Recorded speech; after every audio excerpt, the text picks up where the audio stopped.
What does it mean that woman is the weaker vessel? Good boring one. Here you go. Men are stronger than her.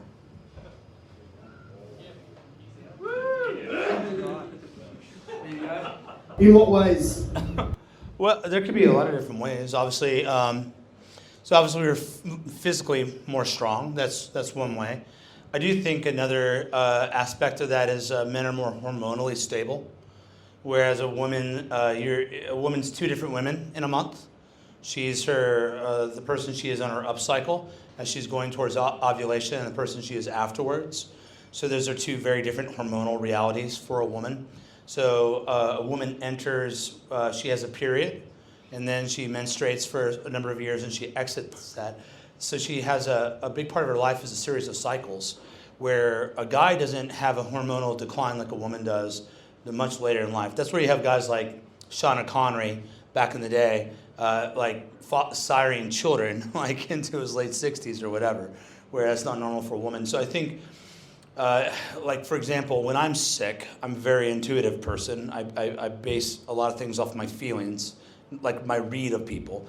So when I'm sick, I'm not able to read someone well. And so I'll think everyone's mad at me. I'm like, are you mad at me or something? What's wrong? And like, you must be sick.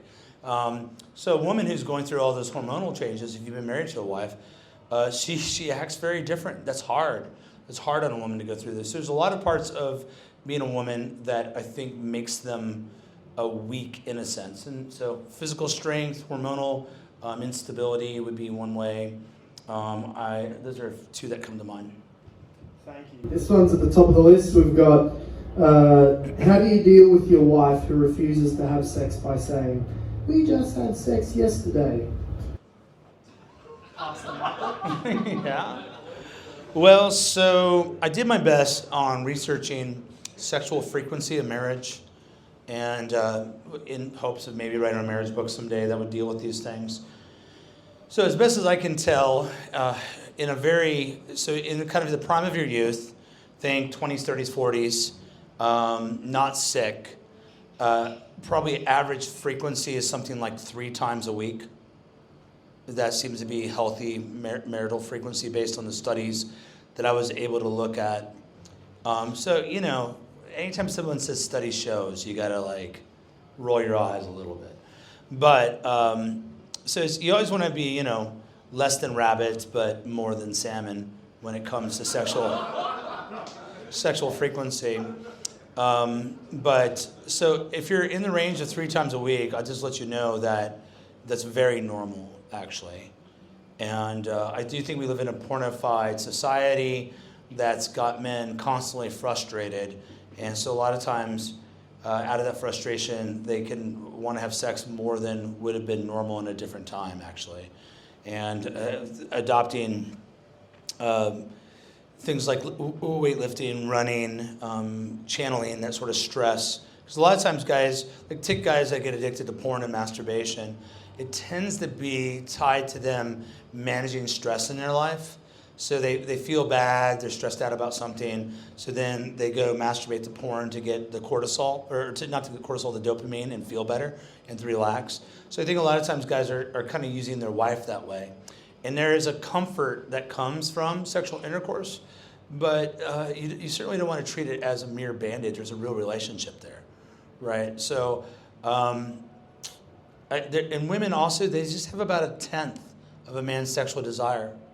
They really do. Guys are much more intense, about 10 times. So when a woman is at the height of her ovulation, she's still again, maybe 1/5 of what a man has in terms of her sexual. And that's when she's the most let's hop into the bed sort of attitude. And so I'd say one is cultivate patience with your wife. Understand what normal is. Build other release valves for your stress besides sex. Realize that a man is like an active volcano, and a woman is much more dormant. Men are ready to go. Women have to be built up, right? Guys are kind of like a reservoir that wants to be released, like a dam releasing pressure. A woman, it tends to need to be filled up. and that takes time. The enemy of sex in your household is anxiety. So if you want to have more sex in your marriage, reduce the anxiety in your home.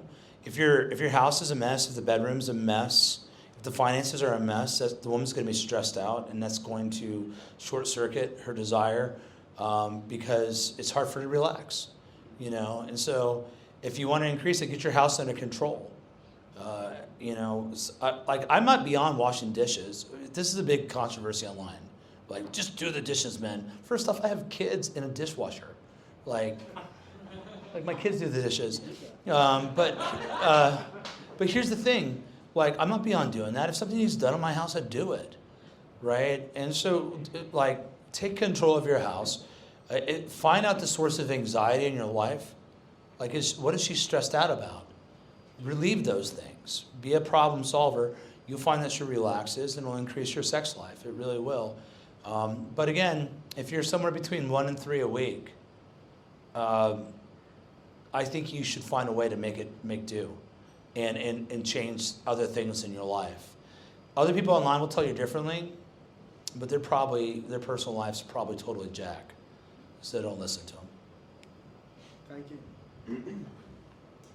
There's a couple of questions about physical strength. One of them was, is it effeminate to not be able to physically defend my wife? And how important is physical strength as a man? Is that a spiritual virtue? Give me a break. Whoever asked that, you know that strength matters. Are you kidding me? We know it. Now, you don't need to be Conan the Barbarian. I always hear young guys tell me this in my church. There's some that are really getting into bodybuilding. My son is, but he's not a bodybuilder. He just wants to be strong because he thinks bodybuilders are effeminate, and they kind of are, right? Like big muscle-bound guys oiling themselves up and taking pictures. Then, of course, they get all the gay guys hitting on them in the DMs. And if you don't believe me, ask a bodybuilding friend, and they'll tell you I'm right. These young guys always say, I'm lifting weights, but I don't want to look like Arnold Schwarzenegger. Oh, you don't want to look like Mr. like Olympian? Don't worry, dude. You don't stumble into that. But yeah, having some physical strength definitely matters. And so just who knows what your ceiling is? You know, God gives you your ceiling in different areas. Just max it out to the best of your ability. Some people I've always been naturally strong in terms of weightlifting, but not exactly naturally fast. So if I have to do my damage up close and quickly. So I think strength absolutely matters. We're stronger. We have more muscle mass. Should you be able to defend your wife within reason? Of course you should be able to. Should you be able to defend let me ask you this. Should you be able to defend your children's mother, or should you just let her get killed? Like, just rephrase the question 5 different ways. But the thing is with all these is they become these weird absolutes, right? Like, I remember I was boxing this guy. I was into mixed martial arts when I was younger, and I was pretty decent in a little hometown. I kept kicking this guy in his leg, right on his knee, as hard as I could. And I tripped him, and he went on his hands and knees, which is a no-no in mixed martial arts. So I sunk a rear naked choke into him. I should have been able to choke this guy out, but he was so muscle-bound, I couldn't choke him. His neck was just one gigantic muscle. And he grabbed me, and he flipped me over the top of him, and I had to tap out because he was getting ready to punch me, right? And this guy ended up being Evander Holyfield's sparring partner, and of course Evander Holyfield beat the crap out of him, right? So I'm tough enough, but I'm not tough as this guy. And this guy is nothing compared to Evander Holyfield. There's bigger fish in every pond. Like, do you have to be able to beat up everyone in the world? No, I'm going to go down with the fight, though. Right? I'm not going to run. So, yeah, get strong as you can. It could be just doing push-ups. It could be running. It could be lifting weights. It could be a lot of stuff. But don't get weird and obsessed about it. Like, none of us are Genghis Khan here. And you will feel better. You will feel better when you're stronger. When you hit the weights, like feel like all I do is gain weight while I'm in Australia. Thanks, but you know, I went out and made sure I got close to 10,000 steps today just to make sure I got some exercise. I feel better. releases stress. I prayed along the way. I listened to my Bible, and you'll find that it makes you feel better, because God made us to use our bodies for things. You don't want to be a desk jockey your whole life. So yeah, I think it does matter. But don't worry about these big muscle-bound guys. You know, muscle-bound guys will get their butts kicked by real boxers.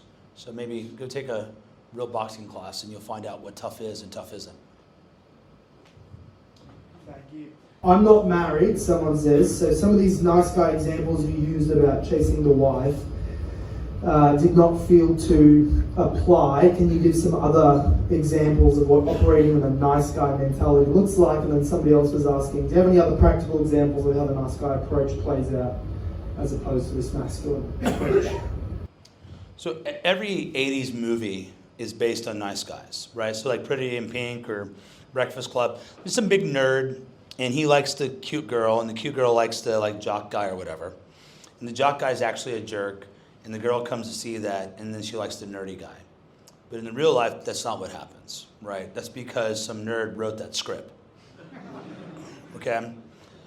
So these guys, they suck up to women, and then they think that the woman will date them and like them and be sexual with them, and then the girl doesn't.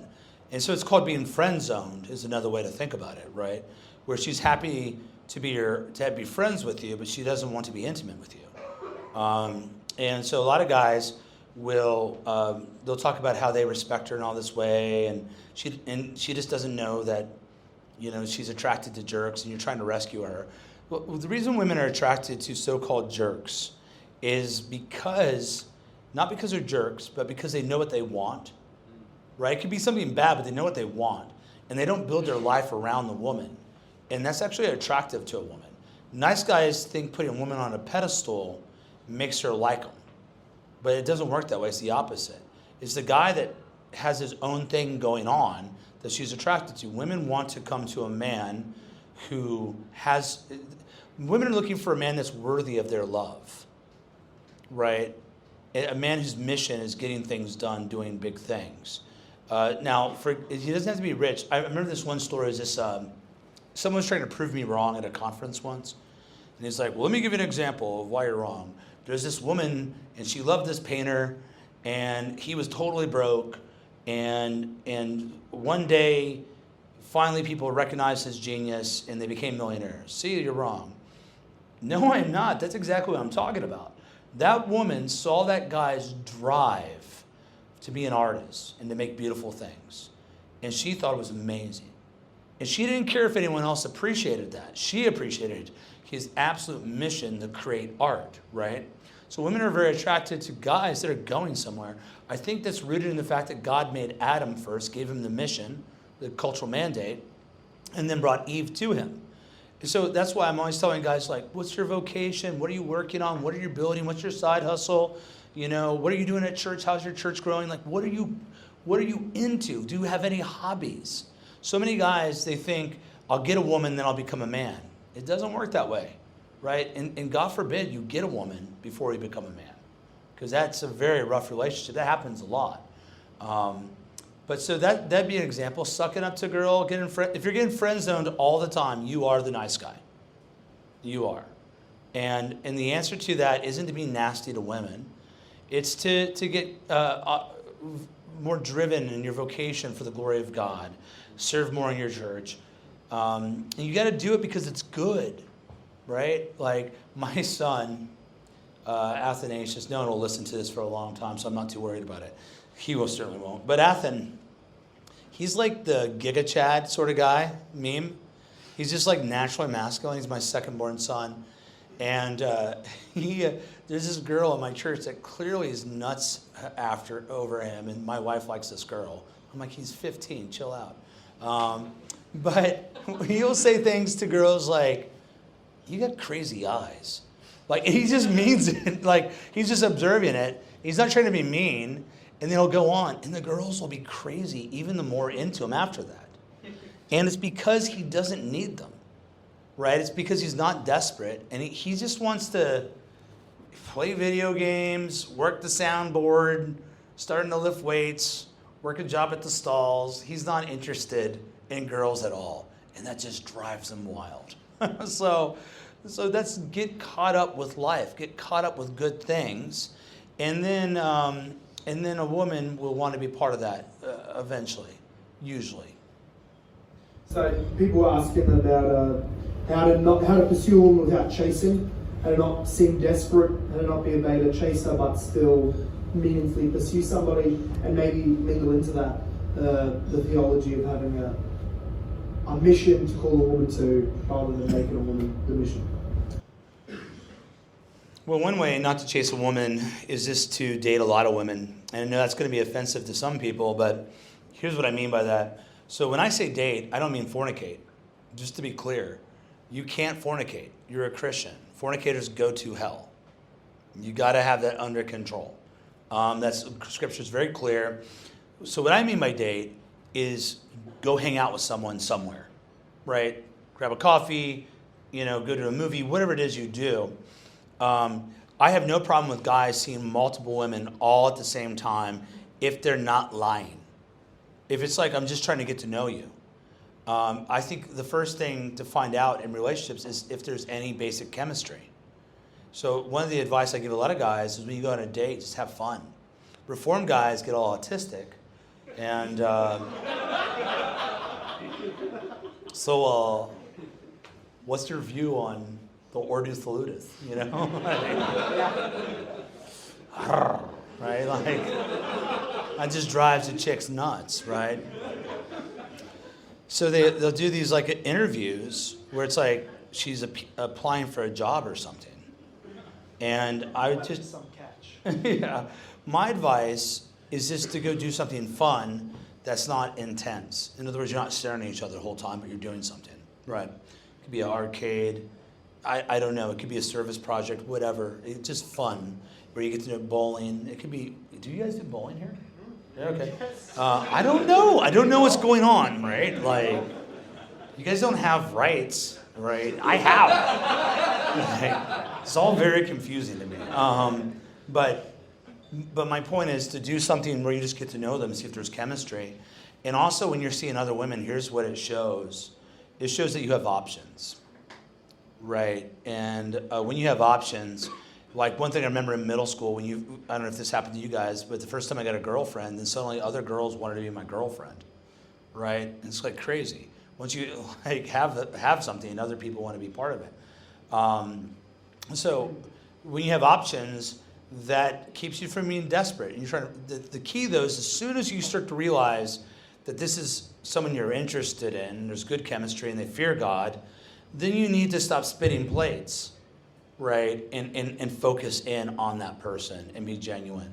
The main thing is don't lie, don't hide things at all when it comes to those. But I do think that's where we're at right now. Like this idea that we can do courtship anytime soon is far off, because we're not in a patriarchal society at a legal base level right now. That requires a strong Christian community. So if you have that, praise God for it. But I just don't think, we barely have it in America. It's going to be all the more rough over here.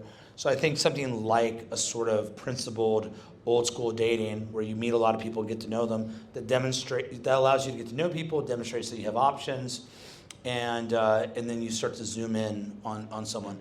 A lot of times women are being competed with by multiple men, right? And when a guy's seen multiple women without being immoral, it kind of reverses the situation and levels the playing field, if that makes sense. If I can be that pragmatic with you, that's how it actually works. What was some of the other questions? I forget. Mission, woman. I feel like I've kind of tackled the mission thing a little bit. For me, with Emily, I told her that... Some details about you and Emily. Well, for Em and I, we met at a Bible study I taught. I remember she came, I had been playing soccer, which is the English word for football. And I was playing soccer with some friends, which is not something I usually did. But I had got a bunch of grass in my eyes, and I was wearing contacts. So my eyes were like red and irritated, and I had to teach a Bible study that night. So I took my contacts out, and I taught this Bible study. This girl comes in, I'm blind as a bat, right? I can't see anything. this girl, this big blob, right? This girl could have been 300 pounds. Who knows, right? Snaggletooth all over, looked like Jabba the Hutt for all I know. And she's sharing about how she became a Christian, and all her friends are rejecting her, and but she wants to stand firm. Conference there, but she wants to stand firm and wanted prayer. So I remember praying for her, and I just remember that moment. I was like, I am into this chick, right? I like this girl, and was immediately attracted to her. I didn't even know what she looked like, and I remember praying like, God, let her not be. You know, don't let her be the girl that has a great personality, if you know what I mean. So anyway, she doesn't come for a couple weeks, and she comes back to the Bible study. I bought a Bible for her, but I had a friend give it to her because I didn't want it to come on too strong. And we started writing back and forth because I was dirt poor, and I didn't have a phone to call, so I'd write her letters. And we became friends, and we were really into each other. I didn't know that she was into me. She didn't know I was into her, but we got to know each other. I really appreciated that time of meeting her folks and all that. And then I decided I needed to come out and just be straight with her. So I walked her home one night and I said, look, I really like you. I'd like to get to know you more. I'm not really in the market just to kind of in any like relationship that has no destination. I know what I want in life. I want to be a pastor. I know I'm going to be poor. I know I'm going to be hated. And I know I'm going to be away from home a lot. And so if you can see yourself in a relationship with someone like that, let's just be friends. But if you think that's a possibility, I'd love to get to know you more. And she actually leaned in for a kiss. And I did like a duct. Right? Because I'd read I Kissed Ain't Goodbye. And I knew not to kiss, right? But I did kiss her like a year later before we got married. But anyhow, she definitely swooned. And at the time I didn't really understand what I was doing right. But in retrospect, I just really knew what I wanted in my life, and I was going after it hard. And I wasn't being a jerk about it. I wanted her to be part of it. But I wasn't about to sacrifice the things that mattered to me for a woman. I wanted a woman that would want to be part of it, not compete with what I was doing that would complement it. So I think really the problem with guys is you're not passionate.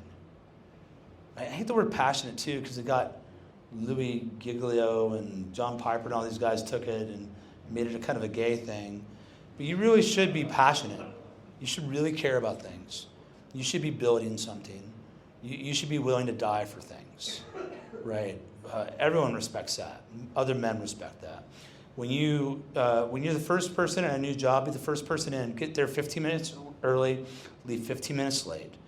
When you're helping at the church, make sure you're the one that's staying extra late, making the elders and whoever tell you to go home. Like, just go all in things. Get possessed. Be a hard worker. Go home. Here's the other good thing when you're single and you're working hard like that. You're so tired you can't look at porn. You're just exhausted. That's how I've been. Like, I went in Vic's bed last night. I've been staying at Vic's house. Vic's over here. He's wearing a suit. He's very, very, yeah. Let's clarify. What's that? His bed? He went into Vic's bed. Not with Vic, though. It's, but it's his house and a bedroom of his. So I went into his bedroom. So it is his. So I went in the bed, and I laid down, and I woke up in the morning. I didn't uncover the bed or anything. I was just like, staying there. And that's just because the days are full. And when guys are talking to me about their pornography problems, I usually tell them they need a second job. Right? Like, just work harder, man. Like, just work harder, because the easiest way to battle that's just being so tired you can't. But I just think, like, get possessed with something. Right? It doesn't, and the great things that are great never look great in the beginning. They're so tiny. So, like, give attention to little things. Be the best at whatever job you're at right now, and work your way up, and just really care about the things that God's brought your way, and that will make you a mission-focused person. Women will respect that, and you won't be taken in by floozies. And they're out there. There's Proverbs 5 women, and they're from the devil, and they'll chew you up and they'll spit you out. But a guy that knows what he wants, when a woman says, hey, come over here, you say, I got other stuff to do. right? And you don't do it. So those are some thoughts. How can I? Says, what should I do if my wife isn't willing to be submissive to my leadership? Leadership techniques, headship advice. To the man that doesn't wear pants. Yeah. Well, look, you can't force them. You can't force people to submit, right? Or you'll never be able to drink your soup again. Who knows what's in it, right? You can't force them to do that. And so what do you have? You have your words and you have your examples, and that's it. You say, well, what about the church? Well, they have their words. That's all they have. And so you can't force a woman to follow you. So all you can do is exhort her. What I would say is look for everything you can change in yourself. Not because there aren't things wrong with her, but you can't change things that are wrong with her. But you can. You have absolute control of yourself. You can do that. So where can I become a better listener? Where can I get things done? It doesn't have to be built all around her, but where can I grow in my leadership skills? Sometimes you've chosen poorly. You've picked the wrong woman, and now she's your soulmate. I don't believe in soulmates, but once you say I do, she's your soulmate. Right? You make a covenant. You're a man. A man's as good as his word. Vows matter. You got to keep them. So some people rush into marriage because they're scared of being single, and they make a huge mistake. Hasty vows cause much pain. But I've had friends who I had one friend who married a woman, and they used to call me and put the cell phone on the bed while they screamed. It was like crazy sounding. And I just thought, wow, this is such a rough marriage. And she was a very difficult woman to deal with, but I think it was about 8 or 9 years ago, there was just a turning. He was so patient. And now their marriage is so sweet. And so I've seen really bad marriages turn around. So what I would say, you can't make her submit. All you can do is become a better leader and appeal to her using the word of God and discipling her. I wonder if this battery's about to die. But that's what I would say. There's nothing else you can do. You can't, if you make ultimatums, this is what guys do. The women say, if you don't do this, I'll do that. If you're making an ultimatum, you're telling the other person that you're powerless. That's all that means, right? You're trying to emotionally manipulate them into behavior. It makes you look like a weak leader, and it will not produce good fruit, right? So you can't give into that. There's so much more there I can say, but those are a couple thoughts. Somebody said, what podcasts, you'll love this, or books can I read and listen to if I don't have a good Christian dad and am hungry to be a better man? The best thing you can do is listen to your Bible and go to a church and look for older men who have the things present in their life that you'd like to have. Manhood is 80% caught, 20% taught. The Word of God will sharpen you, it'll help you, but just being around other men. If other men are doing something, join in. And when they correct your work ethic or whatever, know that's love, right? Your dad, so my sons, if they don't do a good job, I make them do it again, right? Because you should do the job the right way. I saw Cyprian carrying a can of paint. He's like 5 at the time, carrying a can of paint up the stairs. And I kept thinking, he was struggling. He's like, like a stair at a time. And I kept thinking dropping that paint can and that paint going everywhere. I was like, oh, that would be the worst. But I decided I'm not going to help him. I want him to get that can of paint to the top of the stairs himself. He's not asked for help. Why rob such a victory from him, right? And he got it up there. And I asked him, why'd you bring that can of paint up there? And he's like, I don't know. But I like it. I like him doing hard things. And had he got to the third step and stopped, I would have been like, you keep going. You got this. And he would have got it to the top, right? I would have made him do it. And so find guys that, find men in your church and serve in ways. And when they give you critical feedback, understand the reason it hurts is it's shaping you. Like when you work out, and your muscles are sore. The reason it stings is the guy's trying to improve you. And that's one way you can grow. Podcasts aren't going to do it, man. Don't listen to It's Good to Be a Man. Skip the book. Find a church. Find real mentors and fathers. I swear to you, it'll do better than the book. I know it will. Because that's what made the difference in my life.